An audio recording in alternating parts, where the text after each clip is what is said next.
বন্ধুরা, আজ তো সকাল সকাল ভিডিও না করে আর থাকতে পারলাম না। সনাতন ধর্ম মানুষদের কী বলবো, নিজের তো বড়াই করে বাবু বলে,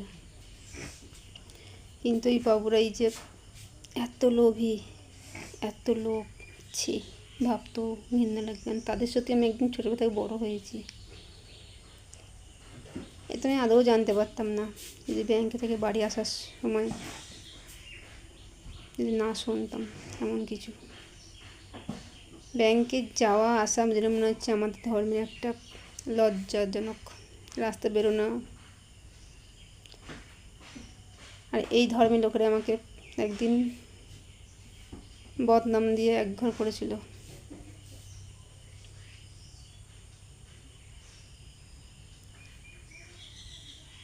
আগে জ্যাঠা কাকারা বেঁচে ছিল, তাদের মনে এত রোগ ছিল না।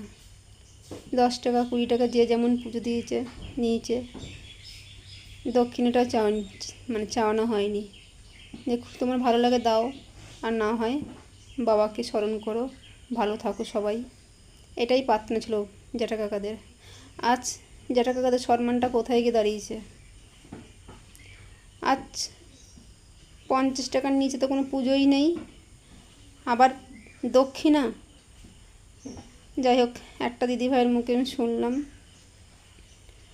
সে কাঁদতে কাঁদতে বলছে যে আমাকে আমার একটা প্রতিবেশী, আমার বাড়ির পাশে একটা দিদিভাই আমাকে বলছে, বোন তুমি তো জামালপুরে পুজো দিতে যাচ্ছ, তো তোমার এই 20 টাকা নাও, আমি গরিব মানুষ, বেশি দিতে পারছি না, তুমি 20 টাকা নাও, আমার ছেলের নামে একটু পুজো দিয়ে দিও, আর একটু প্রসাদ নিয়ে এসো।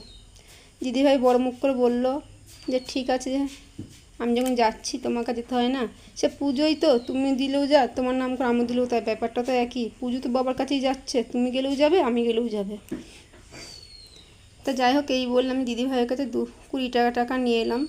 নিয়ে এসে আমি মনে মনে ভাবলাম যে আমিও তো গরিব মানুষ, কী আর করব, 10 টাকার পুজো দিই, আর 10 টাকা ছেলেটার জন্য না কোনো খাবার হোক যাই হোক কিছু কিনে নেব, তার সাথে আমি না আর 10-5 টাকা দেবো।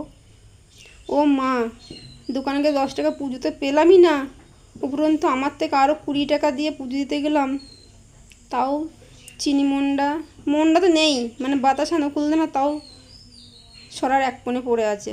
কি বলবো, আমি কীভাবে পুজো দেবো? আর দক্ষিণা যে দেবো, আমার তো সামর্থ্য করলো না, যে শেষ পর্যন্ত কি করব, ধার করে নিয়ে আমাকে দক্ষিণা দিতে হলো। তা ধন্যবাদ আমার এই সনাতন বংশের